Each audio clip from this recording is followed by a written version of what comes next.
What is up, ladies and gentlemen? I just got back from watching Spectre from the movie theaters, and let me tell you right now, Daniel Craig is still at it. He's still kicking ass. He's still doing what he does best. And right here, right now, we're going to talk about my review personally after just watching Spectre.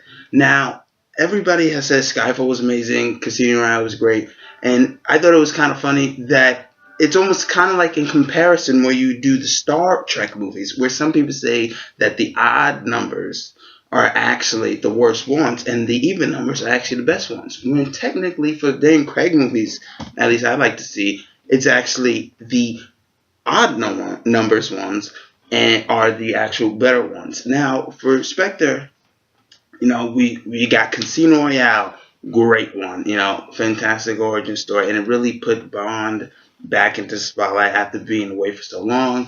Then we had Quantum of Solace. I don't necessarily hate Quantum of Solace, but some people actually do. I think if you watch Casino and Quantum back to back, Casino is a big piece of a movie, whereas Quantum of Solace is more of a puzzle to that piece, if you understand, right?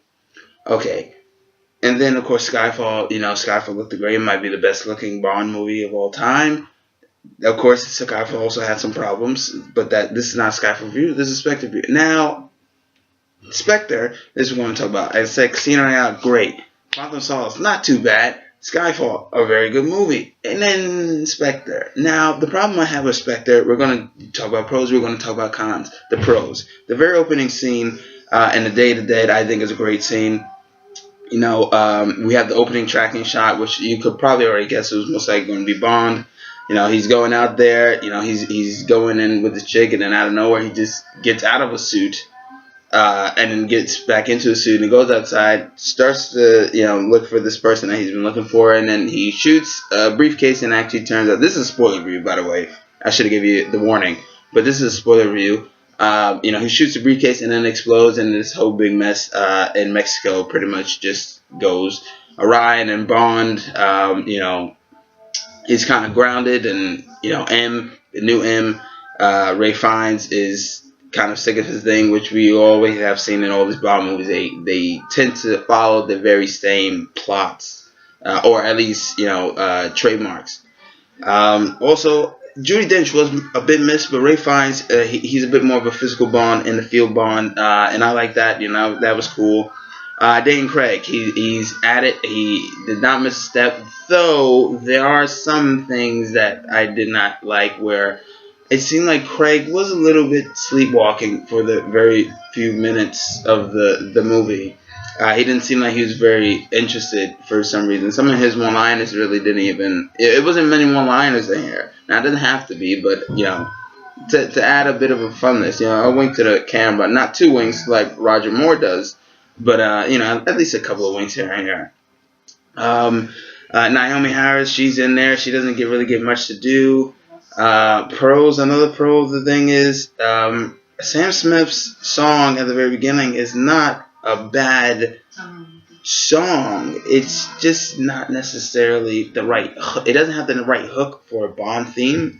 But the sequences, the graphics around the song, it makes it well enough to actually make you really get into it.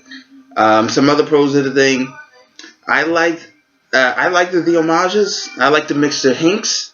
I shout out to Dave Bautista. I am a wrestling fan, so shout out to Dave Bautista. I think he did a good job. Bautista has commanding presence on screen, and he doesn't say a word other. I think it's in Russian, yeah, he says shit, whatever. And then he eventually dies. But I'd say a very memorable villain, henchman, whatever you want to call him, Mr. Hanks. Watch out for Hanks. He's not dead. He's the new Jaws. But yeah. Daniel Craig, he's at it. He's doing his thing. The story is he's looking for Spectre. He's still doing the thing. It was all connected. Obviously, all these movies are connected. So he's still looking for them. Why is he looking for them? They eventually find out that Judi Dench sent him a message, just in case she did die, that was to tell him to find this guy, which is at the very beginning, that he kill him, go to the funeral, and then you'll find your questions there. Some bright spots, let's talk about some negatives also going back and forth. Monica Bellucci, wasted. Christoph Waltz, a bit wasted and a bit campy for Craig's thing. Also, I think the Craig formula is slightly starting to get stale, and I think we actually do need a new Bond. Now, because I think the Dan Craig ones, I think really are wrapped up, especially after this one. But it turns out Bond is funding this organization known as Spectre, as you most likely know, and Spectre is run by this guy named Oberhauser. Anyways, and then he tracks down Mr. White. Mr. White, if you remember from the first two ones, he's connected to this. Everything is pretty much connected, and I think that might have actually been their downfall because I feel like they tried to put so many things connected together here that they didn't necessarily have much here. Because I feel like if people thought Quantum was a filler story, then this is more, I think, filler because it's like they have the right foods but the wrong spices, you know? Because for me, it goes like they have a story that is all connected. Each one is connected to the next. And to me, I think we need to kind of go back to just like the different adventures of sorts, you know? But for here, I think that because it was all connected, you have to kind of really retrace your steps so much that you can't really go any further. You can't go do something different. You can't do anything, here to reinvent it. So it kind of puts you into a box that doesn't really fit, But Oberhauser, it turns out that Oberhauser is actually played by Christoph Waltz, which is only in there for about maybe 2 scenes, give or take. A total of maybe 8 minutes if you really want to add it up. It turns out Oberhauser is actually Bond's quote-unquote brother, where it turns out that in Skyfall, Bond is an orphan, as you know, and he turns out he was raised by this other family. That was Christoph Waltz's family. Christoph Waltz pretty much became this whole big baddie thing of Spectre because he hated James Bond because his dad wanted to, because his dad told him to treat him like a brother and he started to feel affection for him. If anybody doesn't know, or if you ever seen Austin Powers in Goldmember, that's the exact plot. By the way, he turns out to be Blofeld. As I think everybody kind of figured it out as soon as he was announced. It's like he's Blofeld. He's head of Spectre. Come on, put 2 and 2 together. Don't J.J. Abrams us. Don't con us. Literally, don't con us. Don't do that. Don't insult us. But yeah, Christoph Waltz is good for what he does, and he's a little bit campy and a little bit hokey and whatnot. And for some reason, it just, it was something. At the very end, when they're battling on a bridge, I don't know why I thought of 22 Jump Street when it was like Rob Riggle got his dick shot off. I was like, Bond, don't shoot his dick off. Come on. Everybody's like watching here. But he eventually meets Madeline Swan, which is actually the daughter to Mr. White. Yes, the same Mr. White that tried to kill Les Berlin. There's a lot of references and homages to past Bond films, including the Craig films. Here's also another negative in this movie is that I feel like they rely so much on parts of each movie that Craig has done to like jam it into this to just make a bit of a fuller movie. You would think they would actually lower this to like 2 hours, but they don't. This thing is 2:30 or something.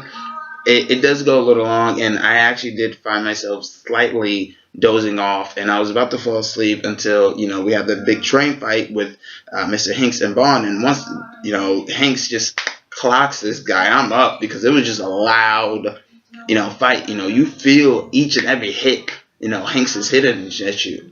Even though Batista doesn't say a damn word in this movie, you feel and you see that this guy is just like a presence. You see this guy coming, you better run. Hell, Bond runs. This guy is throwing spices and, cans at this guy, and it clearly didn't work. And then, now, for Madeline Swan, Bond eventually, in this, like I said, this spoiler, he tries to leave his life. They touched on it in Skyfall and whatnot, and he tries to leave his life to go with this chick, and I did not necessarily give 2 shits about their relationship. Now, you complain about Quantum all you want, but for one, they did not let the girl in there become a love interest. They had a similar goal. They were on the same path, but they did not have sex with each other. They did not bang. They did not get together. I think they should have done the exact same thing here, because why would you go with the same guy that tried to have your love killed, his daughter? To me, that doesn't make any sense. And then it wasn't believable that he would leave this life of being a paid-for assassin because, he liked her. To me, I didn't buy the relationship within that time frame. To me, they didn't even have that much chemistry. To me, she seemed like a fake Vesper. That's just my opinion. She seemed like Vesper 2.0, I guess. The best, and also Craig Bond girls haven't really been that strong. Back to Monica Bellucci, she really is only an information whore. If you go back to Casino Royale at the very beginning, he's the guy that he kills in the museum or whatever it is. He sleeps with his wife, right?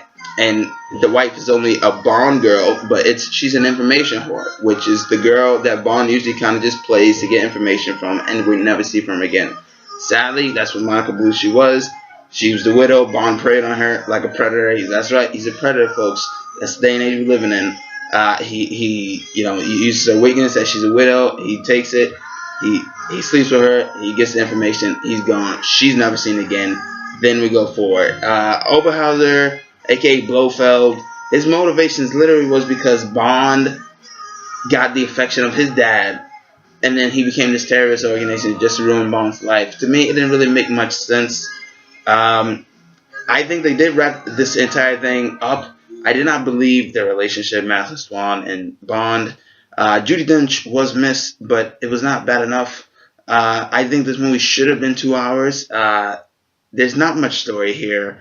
And if the only story that is here actually tends to be the stories from the other 3 movies and dumped into here to make it seem like it's more of a fuller thing. You take all the things that kind of were leading up to this, and really it's nothing more than just like,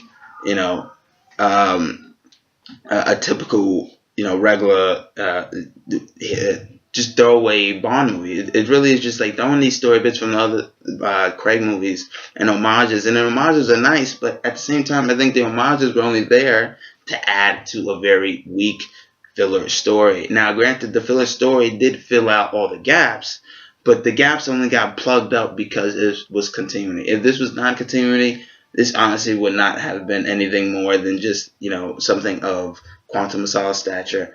So, Dan Craig, he was great. Also, for Ben Whishaw Q, the first time we see him in the lab, in the Q workshop, did anybody think he was trying to act old? Like he was trying to act like the old Q? I mean, like literally, like act old. Like he seems like he was hunching over and he's like laughing. I thought that was weird. And then the next scene, we see him and he's back to being like the techie nerd guy.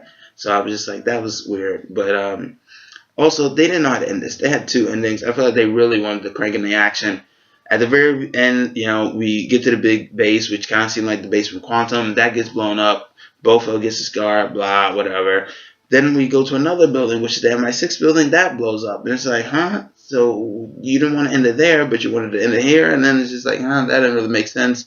I did like, eventually, when it was the 2 pathways, Blofeld in the middle, Bond in the middle, about to kill him. You have M here, you have Swan here, Bond is choosing which path to go in. I like the double pathways. And then he eventually goes with Master Swan. He leaves this life, apparently, or maybe he doesn't. He leaves this life. And then, we see Q sit in his workshop, Bond's back, Q's thinking he's left or whatever it is. And then actually turned out he just wanted Aston Martin. He drives away. He just said, I just need one thing. He drives off with Master Swan, and then the play the Bond thing with the classic Aston Martin. Now, I thought that was a great ending to end it. Now, was Spectre a great movie? No, it had a lot of flaws. I think it ran way too long. I didn't buy the love interest. I don't think this relationship was going to last. Is this Craig's end? Who knows? If it is, then he gave us something, at least something memorable. But I think now it is time to kind of end Craig's era on a high note, at least. So, and I think it's time for a new Bond. The Craig formula of like the personal stories are getting a bit stale, in my opinion. But, it is what it is. Hopefully we are going on to something else, because I think almost every decade, and it's been a decade since Craig's been Bond, that we kind of need to reinvent it. If I had to give this a score, because now I'm going to be giving scores now, I would give Spectre a solid 7.5, as the reasons I just stated in this thing. But yeah, this has been Chris Smith giving you a Spectre review. Signing out.